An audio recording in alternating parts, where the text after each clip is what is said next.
Kembali lagi di kisah Abu Nawas. Jangan lupa subscribe dan like dengan penuh kisah menariknya. Pagi di Baghdad datang dengan cahaya yang lembut, seolah matahari sengaja menahan sinarnya agar tidak mengganggu sisa-sisa kantuk kota. Abu Nawas melangkah keluar dari rumahnya dengan jubah yang masih sama, sederhana dan sedikit kusut, namun langkahnya ringan dan teratur.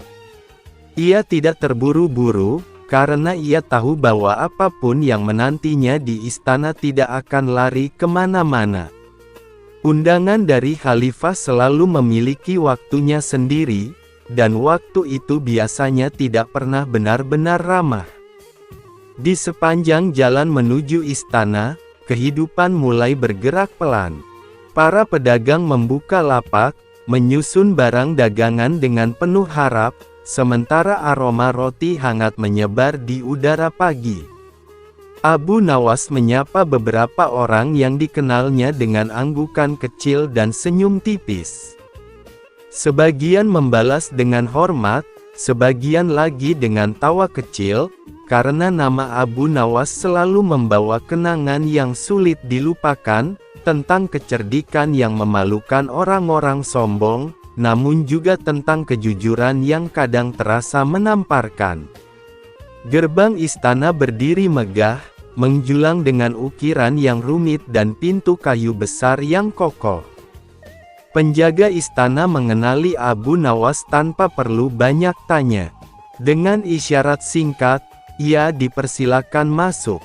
Abu Nawas melangkah melewati halaman luas yang bersih dan tenang, di mana air mancur memercikkan suara lembut, menambah kesan damai yang menipu. Ia tahu, di balik ketenangan itu, pikiran-pikiran tajam dan kepentingan-kepentingan besar sedang saling bersilang. Di ruang tunggu, Abu Nawas duduk dengan tenang. Ia memperhatikan para pejabat yang lalu lalang, sebagian berpakaian mewah, sebagian membawa wajah tegang seolah dunia sedang berada di pundak mereka. Ada yang melirik Abu Nawas dengan tatapan curiga, ada pula yang pura-pura tidak melihatnya. Abu Nawas hanya tersenyum dalam hati. Ia telah terbiasa menjadi sosok yang tidak sepenuhnya disukai, namun selalu dibutuhkan. Tak lama kemudian, seorang pelayan memanggil namanya dan mempersilakan ia masuk ke ruang pertemuan utama. Di sana, khalifah duduk di singgasananya, dikelilingi beberapa penasihat. Wajah khalifah tampak tenang, namun matanya menyimpan kegelisahan yang tidak biasa. Abu Nawas memberi salam dengan hormat, lalu berdiri menunggu tanpa berkata apapun. Khalifah memandang Abu Nawas sejenak, seolah sedang menimbang-nimbang sesuatu yang berat. Lalu dengan suara yang terdengar datar namun penuh makna, ia menceritakan masalah yang sedang mengganggu pikirannya. Ada seorang pejabat tinggi yang dituduh menyalahgunakan kepercayaan, namun bukti-buktinya tidak pernah benar-benar jelas. Setiap saksi memiliki cerita berbeda, dan setiap kebenaran tampak seperti bayangan yang sulit digenggam. Khalifah membutuhkan seseorang yang bisa melihat persoalan dari sudut yang tidak biasa, seseorang yang berani berpikir melampaui kebiasaan. Abu Nawas mendengarkan tanpa menyela. Ia menundukkan kepala sedikit, tanda bahwa ia memahami beratnya persoalan tersebut. Namun alih-alih langsung memberikan jawaban, ia justru meminta waktu. Permintaan itu membuat beberapa penasihat saling berpandangan dengan wajah tidak sabar.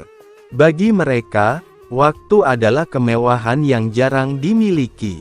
Namun khalifah mengangguk, memberikan Abu Nawas 1 hari penuh untuk memikirkan jalan keluar. Keluar dari istana, Abu Nawas tidak langsung pulang. Ia berjalan menyusuri pasar, lalu menuju tepi sungai. Di sanalah ia biasanya menemukan jawaban, bukan dari orang-orang penting, melainkan dari kehidupan yang berjalan apa adanya. Ia duduk di bawah pohon tua, memperhatikan air sungai yang mengalir tanpa henti. Baginya, sungai adalah guru yang sabar. Ia tidak pernah terburu-buru, namun selalu sampai ke tujuan. Di tepi sungai itu, Abu Nawas melihat sekelompok orang sederhana, nelayan, anak-anak yang bermain, dan pedagang kecil yang beristirahat. Ia mendengarkan percakapan mereka, tawa mereka, dan keluhan-keluhan kecil tentang hidup. Dari sana, ia menangkap satu hal yang selalu sama, kebenaran seringkali sederhana, namun tertutup oleh kepentingan dan ketakutan. Sore hari menjelang, Abu Nawas kembali ke rumahnya. Ia duduk di beranda, memandangi matahari yang perlahan turun ke ufuk barat. Di pikirannya, rencana mulai tersusun, bukan rencana yang rumit, melainkan sesuatu yang tampak remeh namun mampu membuka mata banyak orang. Ia tahu, kecerdikan bukan tentang membuat orang lain terlihat bodoh, melainkan tentang membuat kebenaran muncul tanpa perlu dipaksa. Malam kembali turun, membawa suasana yang sama seperti malam sebelumnya, tenang, penuh bisikan, dan sedikit misterius. Abu Nawas menyiapkan dirinya untuk tidur, namun sebelum memejamkan mata, ia merenung tentang tanggung jawab yang ia pikul. Ia bukan hakim, bukan pula penguasa, tetapi seringkali ia menjadi cermin bagi mereka yang memiliki kekuasaan. Dan menjadi cermin berarti siap menerima pantulan apapun, baik atau buruk. Dalam tidurnya, Abu Nawas bermimpi tentang pasar yang penuh cermin. Setiap orang yang lewat melihat bayangannya sendiri, namun tidak semua menyukai apa yang mereka lihat. Ada yang tersenyum puas, ada yang marah dan memecahkan cermin, dan ada pula yang menunduk diam, seolah baru menyadari sesuatu yang selama ini mereka hindari.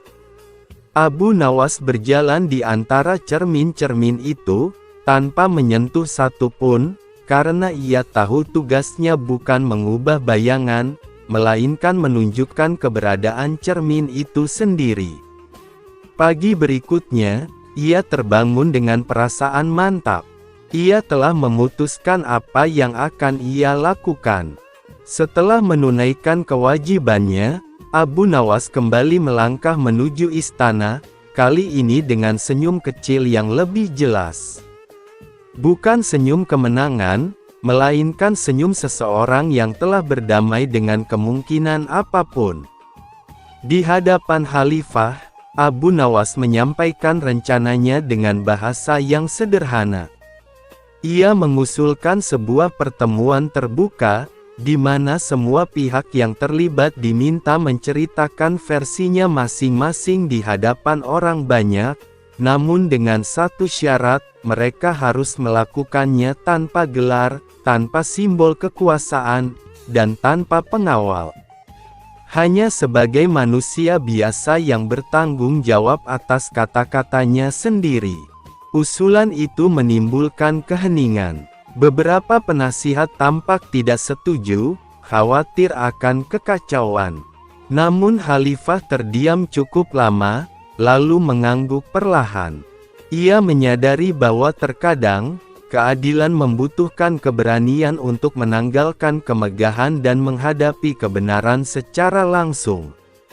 Abu Nawas menunduk hormat, lalu pamit. Ia tahu, langkah berikutnya akan membawa cerita yang lebih panjang, mungkin lebih rumit, namun juga lebih bermakna.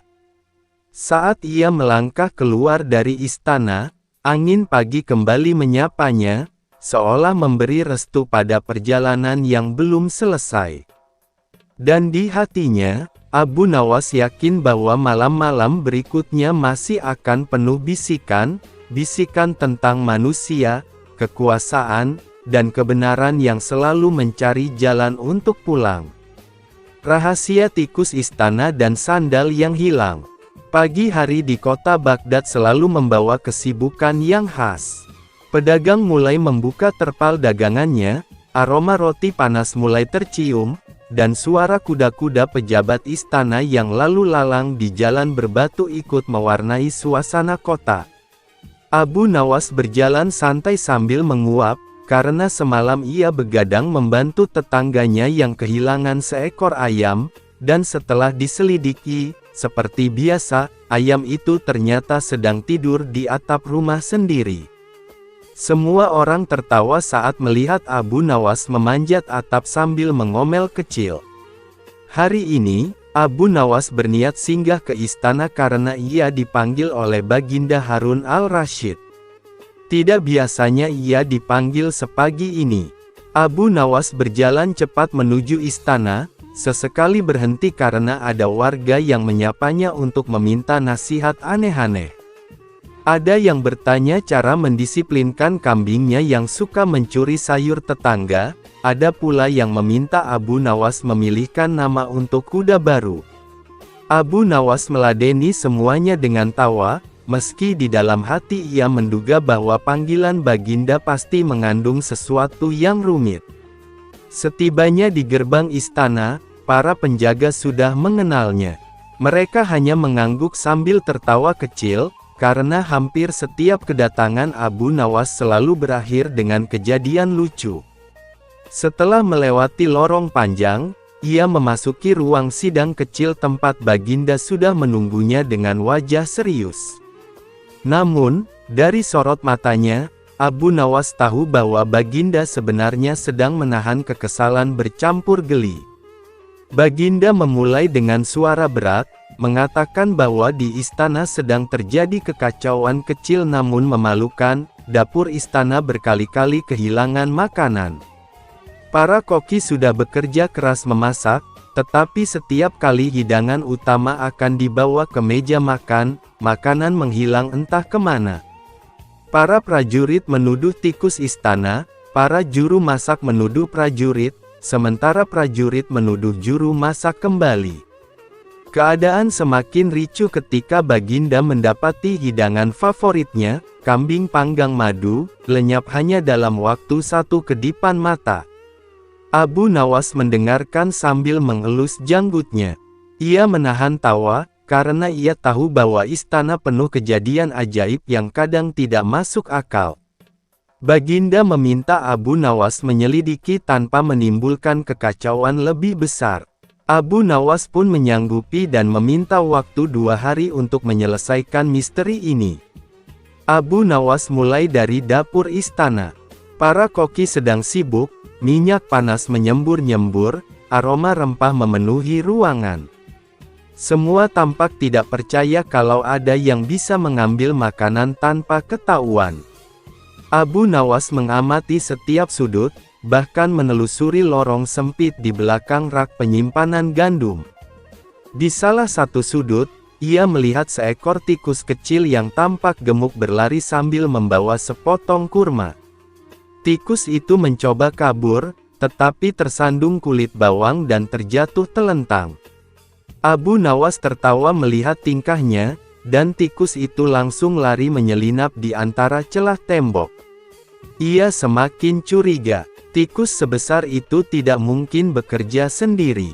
Tetapi sebelum ia menyimpulkan sesuatu, tiba-tiba sandal kesayangan Abu Nawas, yang tadi ia lepas di pintu dapur, hilang sebelah.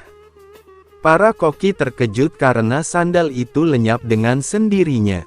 Mereka yakin sandal itu diambil oleh tikus-tikus ajaib yang kini lebih berani dari pencuri pasar. Abu Nawas merasa ini semakin menarik. Ia lalu menyiapkan rencana dengan memasang umpan berupa makanan sederhana tetapi sangat wangi, lalu ia bersembunyi di balik tumpukan karung gandum. Malam hari, saat dapur sunyi, muncullah pasukan tikus yang jumlahnya cukup banyak, berbaris seperti prajurit kecil. Yang lucunya, salah satu tikus memakai sandal Abu Nawas di punggungnya, seperti perisai. Abu Nawas hampir pingsan menahan tawa. Namun, Dari arah belakang tikus-tikus itu, muncullah sosok yang membuat Abu Nawas tidak menyangka, seorang pelayan istana yang terkenal paling malas. Pelayan itu ternyata menggunakan para tikus sebagai alat pengalih perhatian. Ia meletakkan makanan di titik tertentu agar tikus-tikus datang, sementara ia sendiri mengambil makanan utama yang disiapkan untuk Baginda. Dengan jeli, Abu Nawas menyaksikan semuanya. Keesokan harinya, Abu Nawas menghadap Baginda dan mengatakan bahwa pencuri makanan bukan tikus, melainkan seseorang yang jauh lebih licik namun kurang cerdas. Baginda terkejut, dan ia memerintahkan untuk mengumpulkan seluruh pekerja istana. Abu Nawas kemudian memintanya menunggu. Ia membawa satu baskom besar berisi gandum, lalu melemparkannya ke tengah aula. Tikus-tikus langsung berlarian masuk melalui celah-celah dinding. Semua orang panik. Tetapi pelayan malas tadi tampak paling ketakutan. Tikus pemakai sandal Abu Nawas berlari ke arahnya dan memanjat tubuhnya. Melihat itu, Baginda langsung mengerti bahwa hanya seseorang yang sering berinteraksi dengan tikus-tikus itulah pencurinya. Pelayan itu mengaku sambil berlutut ketakutan.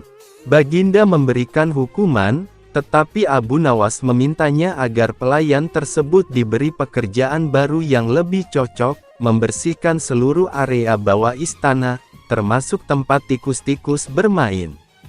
Semua orang tertawa, kecuali pelayan yang merana. Setelah selesai, Abu Nawas kembali keluar istana sambil menertawakan kejadian itu. Namun hari Abu Nawas belum selesai. Di pasar, ia kembali diseret oleh warga karena kini sandal barunya, yang ia beli menggantikan sandal lama yang dipakai tikus, diinjak oleh seekor kambing liar.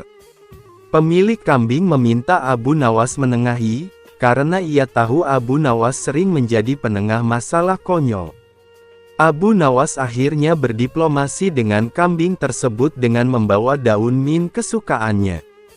Cara itu berhasil, dan pemilik kambing begitu senang sampai menawarkan susu gratis selama seminggu. Sore hari, Abu Nawas duduk di tepi sungai Tigris, menikmati angin sambil memikirkan kejadian hari itu. Ia terkekeh sendiri, membayangkan ada tikus memakai sandal seperti prajurit. Ia merasa hidupnya memang penuh hal-hal ganjil yang seakan sudah ditulis khusus untuknya. Namun, justru itulah yang membuat banyak orang menyukainya. Malam tiba, dan Abu Nawas pun kembali ke rumah dengan cerita baru yang akan ia ceritakan pada warga Baghdad esok hari. Hidupnya selalu penuh petualangan, dan ia yakin besok akan ada kejadian aneh lainnya yang menantinya, mungkin ayam terbang, kambing yang bisa membaca, atau bahkan sandal yang kembali dicuri tikus. Tetapi Abu Nawas sudah siap, seperti biasa, dengan tawa yang selalu menyertai hari-harinya. Angin berembus kencang, rumput-rumput berpendar cahaya bergoyang seolah menundukkan kepala pada sosok berjubah hitam yang berdiri di depan gerbang emas raksasa. Abu Nawas merasakan bulu kuduknya meremang. Meski ia terkenal cerdik, situasi ini jauh dari pengalaman mencari akal untuk mengelabui sultan atau wazir. Ini adalah dunia lain, penuh keajaiban yang belum pernah ia pahami. Sosok berjubah putih berdiri di samping Abu, namun tidak ikut maju. Ia hanya berujar tenang, ingatan dan kecerdikanmu adalah senjata. Aku hanya pengantar. Setelah ini, semuanya bergantung padamu. Abu menelan ludah. Tentu saja begitu. Dalam hidupku memang tidak pernah ada yang mudah, gumamnya setengah kesal. Sosok berjubah hitam melangkah maju. Suara langkahnya tidak terdengar, tapi setiap gerakan memunculkan gelombang udara. Wajahnya tidak terlihat, hanya dua cahaya merah samar di balik kegelapan tudungnya. Abu Nawas, suaranya menggema di langit. Kau manusia yang katanya paling cerdik. Negeri cahaya tidak memilih pemenang, negeri ini memilih mereka yang kalah namun menang. Abu tersenyum garing. Oh, bagus sekali. Aku sering kalah dalam hidup. Barangkali aku calon pahlawan sejak dulu. Tanah bergetar, entah karena gurauan Abu atau karena musuh mulai marah. Sosok berjubah hitam mengangkat tangan. Angin menjadi dingin, udara menegang. Untuk masuk melalui gerbang emas, kau harus memenangkan pertarungan melawanku. Namun bila kau menang dengan cara biasa, gerbang akan tertutup selamanya. Bila kau kalah, namun menang, gerbang akan terbuka. Abu mengusap wajahnya. Aku ini manusia biasa. Bagaimana bisa kalah tapi menang? Kalau kalah ya kalah, selesai sudah. Sosok hitam bergetar seperti kabut gelap yang sedang menahan tawa. Itulah alasan kau dipanggil ke sini. Lihatlah, perjuangan ini bukan otot, tapi otak. Di tangannya muncul sebuah pedang dari bayangan. Tajam, panjang, mengeluarkan aura hitam yang menggetarkan. Sementara itu Abu tidak memiliki apa-apa kecuali pakaian yang melekat di tubuhnya. Ayo berjuang, ujar sosok hitam, mendekat perlahan. Abu melangkah mundur. Tunggu dulu, siapa bilang aku siap? Ini tidak adil. Kau punya pedang, aku bahkan tidak punya sendok. Sosok hitam berhenti. Adil atau tidak, hanya ada dua pilihan, bertarung atau menyerah. Kata menyerah menggantung lama di udara. Abu Nawas terdiam, mengingat tulisan di gerbang. Dilarang masuk kecuali bagi mereka yang dikalahkan namun menang. Kalah, tapi menang. Abu kembali menatap sosok hitam. Ia mencoba mencari celah. Kalau aku tidak melawan, apakah itu berarti aku kalah? Benar, jawab sosok hitam cepat. Tidak melawan berarti kalah telak. Kalau aku menyerah sekarang di awal, apakah aku kalah? Kau kalah mutlak, jawab sosok itu. Tapi gerbang akan terbuka jika aku kalah, kan? Untuk pertama kalinya sosok hitam terdiam. Angin berhenti berembus. Kalah namun menang, ulang Abu pelan, seolah berbicara pada dirinya sendiri. Mungkin arti menang di sini bukan mengalahkan musuh, melainkan mengalahkan ego. Ia menatap sosok hitam, kemudian mengangkat kedua tangannya tinggi-tinggi. Aku menyerah. Gemuruh terdengar, bukan dari tanah, tapi dari langit. Cahaya pada gerbang berdenyut. Sosok hitam tampak terkejut. Aku menyerah sepenuhnya, lanjut Abu. Tak aku lawan, tak aku balas. Kalau memang kau ingin menang, menanglah. Aku tidak akan menghalangi. Sosok hitam menggenggam pedangnya lebih erat. Kau memilih kalah. Tanpa perlawanan. Abu mengangguk. Bukan karena takut, tapi karena aku sadar, kadang kemenangan bukan membuktikan diri yang paling hebat. Terkadang yang menang adalah mereka yang merendah. Angin tiba-tiba berhenti total, sunyi seperti kuburan. Gerbang emas bergetar pelan, lalu mengeluarkan bunyi klek. Bagaikan kunci terbuka. Cahaya memancar kuat. Sosok berjubah hitam menunduk perlahan. Kau menang. Tapi barusan aku menyerah, kata Abu bingung. Sosok hitam tertawa kecil, suara pertama yang terdengar manusiawi dari dirinya. Kau menang, karena kau tahu kapan harus kalah. Wajah sosok hitam akhirnya tampak. Bukan monster, bukan iblis, melainkan sosok lelaki tampan dengan mata gelap yang teduh. Ia tersenyum. Aku penjaga gerbang pertama. Tugasku adalah menguji kesombongan. Ratusan ksatria datang dengan percaya diri, mengayunkan senjata, mencoba membuktikan diri sebagai pemenang. Mereka semua kalah, karena mereka tidak tahu kapan harus kalah. Abu menarik napas lega. Kakinya hampir gemetar. Dari tadi aku kira kau mau memotongku dua. Penjaga gerbang tertawa. Kalau aku ingin memotongmu, sudah kulakukan sebelum kau sempat bicara. Ujian bukan tentang kekuatan, tetapi hikmah. Ia menunjuk gerbang. Masuklah. Negeri cahaya menunggumu. Gerbang perlahan terbuka, memperlihatkan jalan panjang dari cahaya putih menawan. Abu menoleh ke sosok berjubah putih, berharap ada teman perjalanan. Namun sosok itu menggeleng. Tugas pengantarku selesai. Perjalanan selanjutnya harus kau tempuh sendiri. Baiklah, Abu bergumam. Dari semua perjalanan hidupku, ini yang paling membuat degup jantung bekerja lembur. Ia melangkah melewati gerbang. Ada kehangatan lembut menyelimuti tubuhnya saat kakinya menyentuh lantai bercahaya. Begitu melewatinya, gerbang menutup kembali, dan penjaga menghilang seperti kabut tertiup angin. Abu kini berada di negeri yang benar-benar berbeda. Pohon-pohon menjulang dengan daun yang berpendar. Sungai memantulkan cahaya biru pucat. Udara dipenuhi wewangian bunga. Tapi meski indah, atmosfernya terasa berat, seakan sesuatu kelam bersembunyi di balik keindahan. Di kejauhan terlihat kota bercahaya dengan menara kristal tinggi. Jalan menuju kota melewati sebuah padang luas.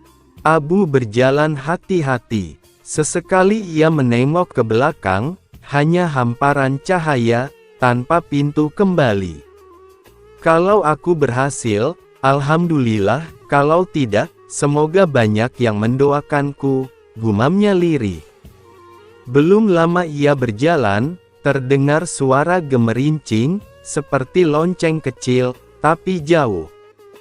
Ia melihat ke depan dan menyadari ada sosok kecil berdiri sendirian di tengah jalan.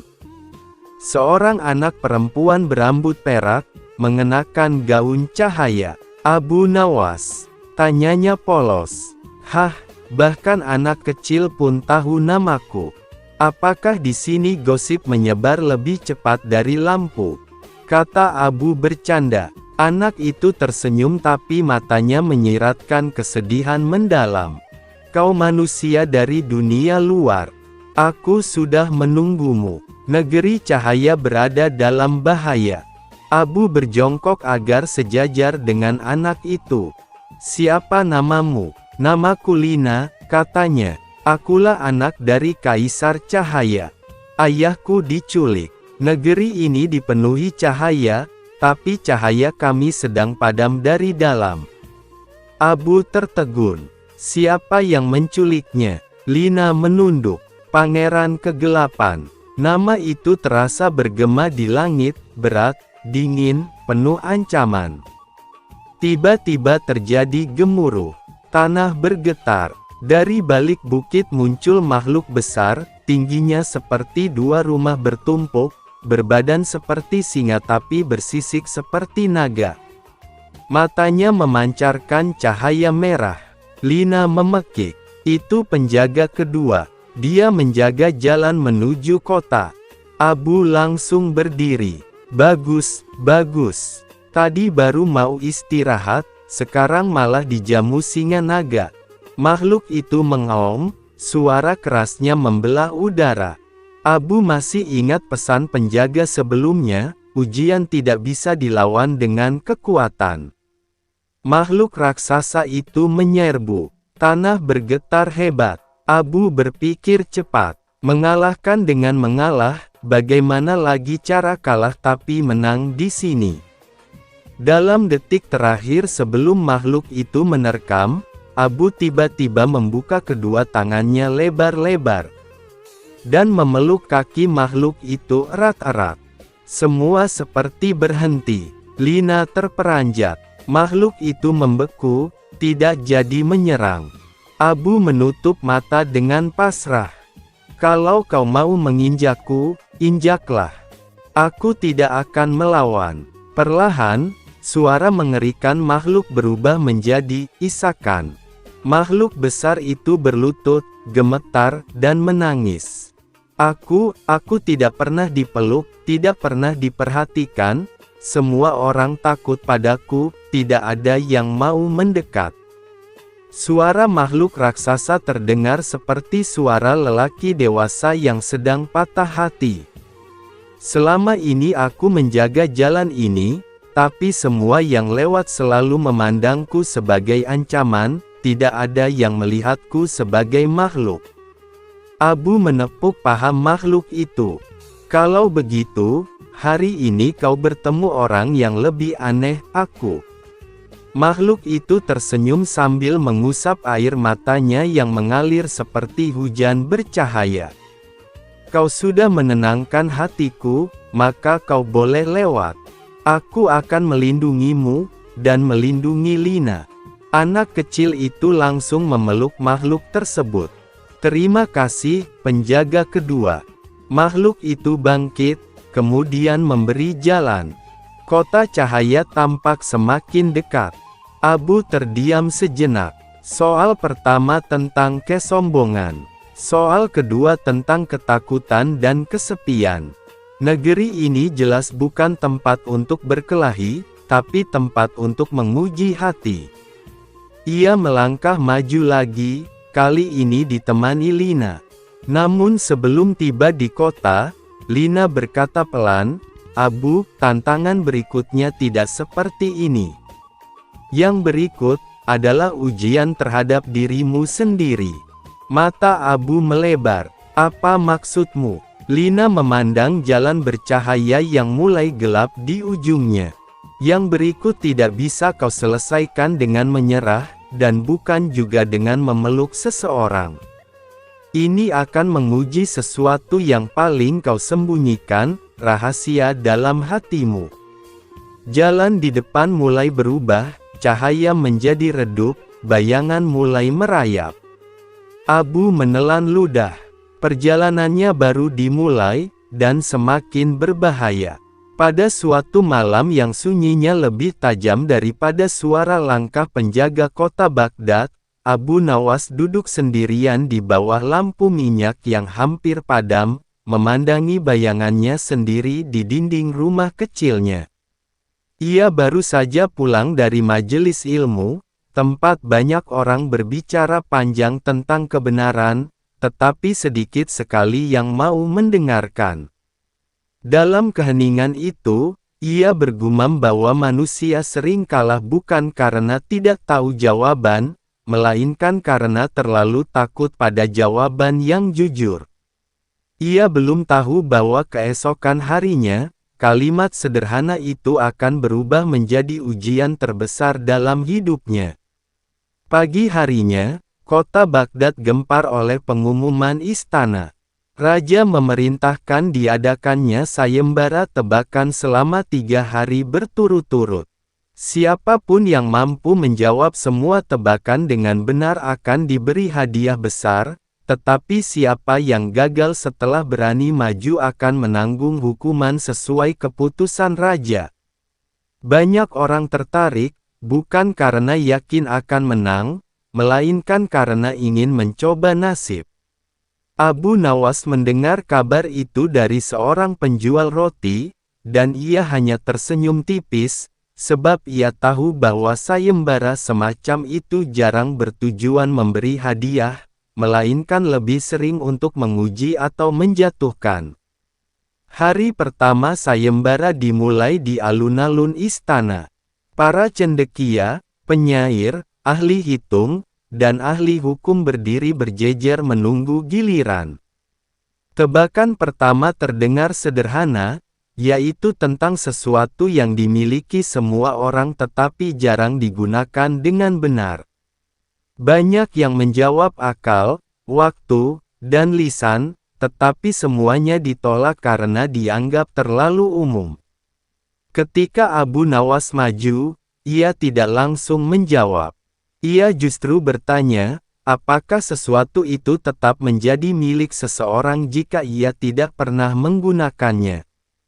Raja mengangguk. Abu Nawas lalu menjawab bahwa yang dimaksud adalah kesadaran, sebab setiap orang memilikinya, tetapi sedikit yang benar-benar menggunakannya sebelum berbicara dan bertindak. Jawaban itu diterima, dan hadirin mulai memperhatikan lelaki berpakaian sederhana itu. Hari kedua lebih berat. Tebakan kedua diajukan oleh penasehat istana yang terkenal cerdas dan kejam dalam logika. Ia bertanya tentang sesuatu yang semakin dibagi justru semakin bertambah. Banyak yang menjawab ilmu dan kebaikan, tetapi penasehat itu menolak dengan alasan jawaban tersebut sudah terlalu sering digunakan. Abu Nawas menunduk sejenak, lalu berkata bahwa yang dimaksud adalah beban kesalahan. Semakin seseorang membaginya dengan orang lain melalui fitnah dan tuduhan, semakin besar pula beban itu kembali kepadanya. Jawaban itu membuat suasana berubah tegang, sebab sebagian pejabat merasa seperti sedang bercermin. Hari ketiga adalah puncaknya. Tebakan terakhir tidak diumumkan sebelumnya, dan raja sendiri yang akan mengajukannya. Raja berkata bahwa ia memiliki sebuah keputusan yang jika diumumkan akan dianggap adil oleh setengah rakyat dan zalim oleh setengah lainnya. Ia bertanya bagaimana cara mengetahui apakah keputusan itu benar sebelum diumumkan. Banyak peserta terdiam, sebab pertanyaan itu menyentuh inti kekuasaan. Abu Nawas maju perlahan, lalu berkata bahwa keputusan yang benar tidak perlu diuji dengan suara terbanyak, melainkan dengan siapa yang paling berani menerima akibatnya. Jika raja bersedia menerima dampak terburuk dari keputusannya sendiri, maka keputusan itu layak disebut adil. Jawaban itu membuat alun-alun senyap. Raja tidak segera menjawab, tetapi wajahnya berubah, seolah ia sedang melihat dirinya sendiri dari sudut yang selama ini ia hindari. Setelah beberapa saat, raja mengumumkan bahwa Abu Nawas adalah pemenang sayembara. Namun, sebelum hadiah diberikan, raja mengajukan satu tebakan tambahan tanpa hadiah, sebuah tebakan yang menurutnya lebih penting daripada semua yang sebelumnya. Raja bertanya apa yang paling berbahaya bagi seorang penguasa. Banyak orang menjawab pemberontakan, kemiskinan, dan musuh dari luar negeri. Abu Nawas menjawab bahwa yang paling berbahaya adalah keyakinan bahwa dirinya selalu benar. Jawaban itu membuat sebagian hadirin terkejut, sebagian lagi takut, dan sebagian diam karena merasa tersentuh. Raja tidak marah. Ia justru menghela napas panjang dan berkata bahwa selama ini ia mencari orang pintar, padahal yang ia butuhkan adalah orang jujur. Hadiah tetap diberikan, tetapi Abu Nawas hanya mengambil secukupnya untuk hidup sederhana. Sisanya ia minta dibagikan kepada orang-orang miskin di kota. Ketika Abu Nawas meninggalkan istana, banyak orang mengikutinya dengan pandangan kagum. Ia tidak menjadi pejabat, tidak pula tinggal di istana. Ia kembali ke rumah kecilnya, menyalakan lampu minyak yang sama, dan kembali memandangi bayangannya di dinding.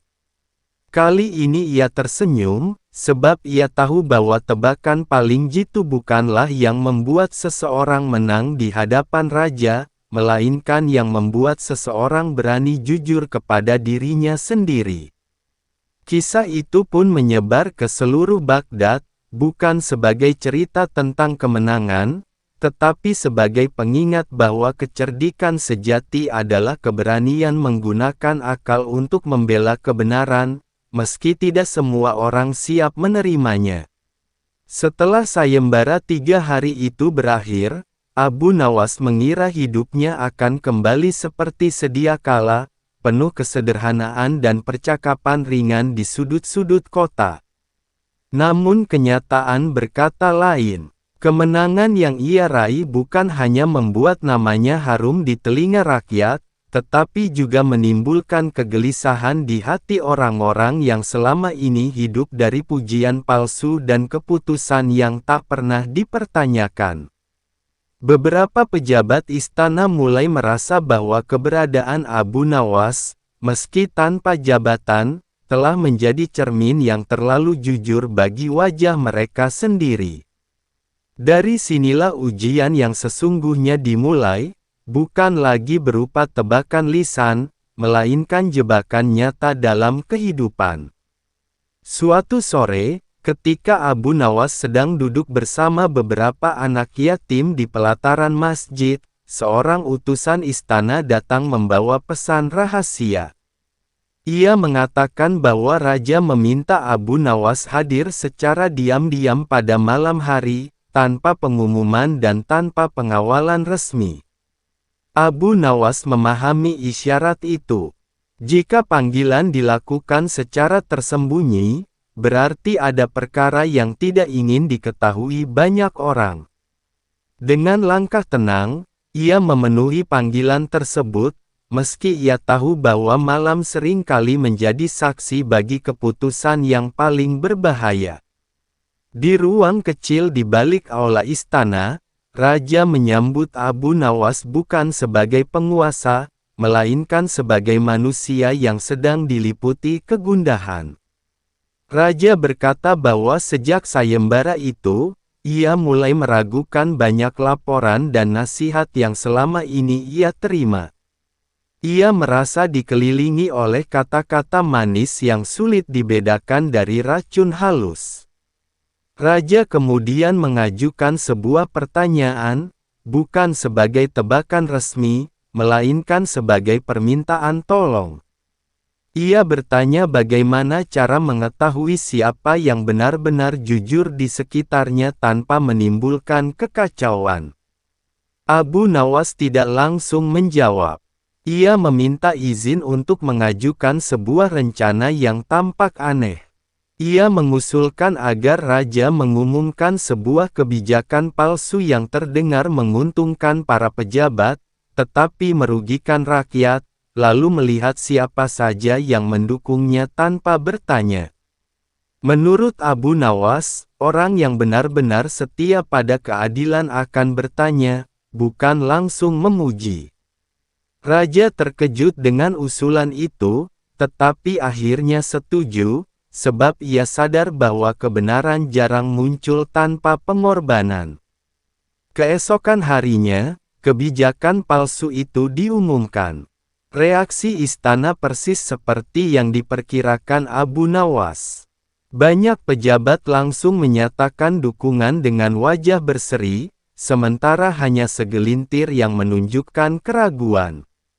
Namun di luar dugaan, beberapa orang justru datang kepada Abu Nawas secara sembunyi-sembunyi, memintanya membujuk raja agar kebijakan itu tetap dijalankan. Mereka beranggapan bahwa Abu Nawas kini memiliki pengaruh besar. Dari situlah Abu Nawas menyadari bahwa ujian kecerdikan telah berubah menjadi ujian karakter. Para pejabat yang merasa terancam akhirnya menyusun rencana untuk menjatuhkan Abu Nawas. Mereka menyebarkan kabar bahwa Abu Nawas sedang memanipulasi raja dan berambisi merebut kekuasaan secara perlahan. Isu itu menyebar cepat, bahkan sampai ke telinga sebagian rakyat yang belum mengenalnya dengan baik.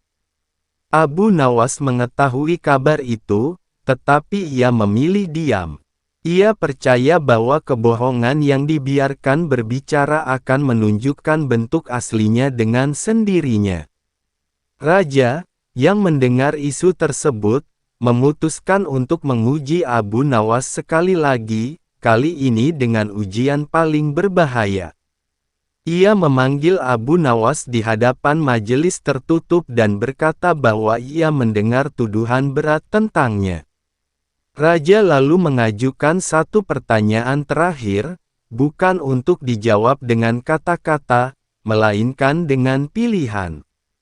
Raja menawarkan dua jalan, menerima jabatan tinggi di istana untuk membuktikan kesetiaan, atau meninggalkan Baghdad untuk selamanya demi meredakan fitnah. Aula kecil itu terasa berat. Banyak orang akan memilih jabatan untuk membersihkan nama, atau pergi untuk menyelamatkan diri. Abu Nawas memilih jalan ketiga, yang tidak ditawarkan secara langsung. Ia berkata bahwa ia tidak akan menerima jabatan, tetapi juga tidak akan meninggalkan Baghdad. Ia meminta izin untuk tetap hidup sebagai rakyat biasa, tetapi diizinkan berbicara jujur tanpa takut dihukum. Menurutnya, jika ia pergi, fitnah akan dianggap benar, dan jika ia menerima jabatan, kebenaran akan dicurigai sebagai ambisi. Jawaban itu membuat raja terdiam lama.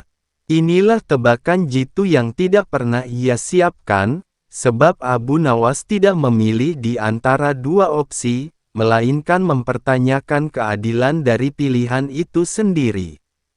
Raja akhirnya menyadari bahwa ujian paling sulit bagi penguasa bukan memilih orang yang cerdas, tetapi memberi ruang bagi kejujuran yang tidak bisa dikendalikan.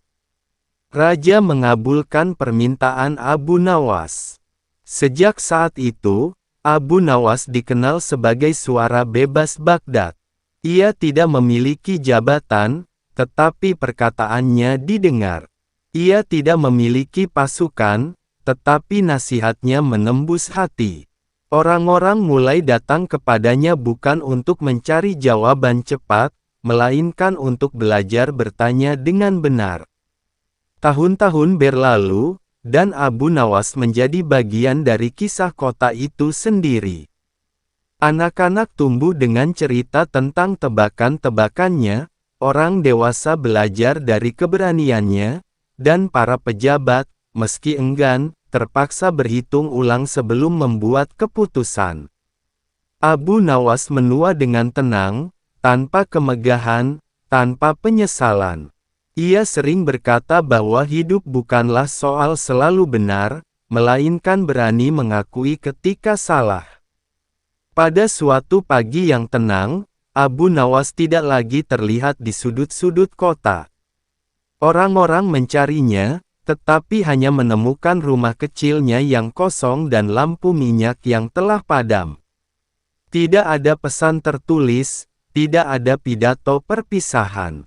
Namun di dinding rumah itu, tertulis sebuah kalimat sederhana yang kemudian dihafal banyak orang, akal yang jujur tidak membutuhkan panggung, cukup hati yang mau mendengar. Sejak hari itu, kisah Abu Nawas tidak lagi diceritakan sebagai dongeng tentang kecerdikan semata, tetapi sebagai pelajaran panjang tentang keberanian berpikir, keteguhan bersikap, dan kebijaksanaan yang lahir dari kesederhanaan. Tebakan-tebakan jitu yang ia tinggalkan bukan untuk memenangkan perdebatan, melainkan untuk membangunkan nurani, agar manusia tidak berhenti bertanya, terutama kepada dirinya sendiri.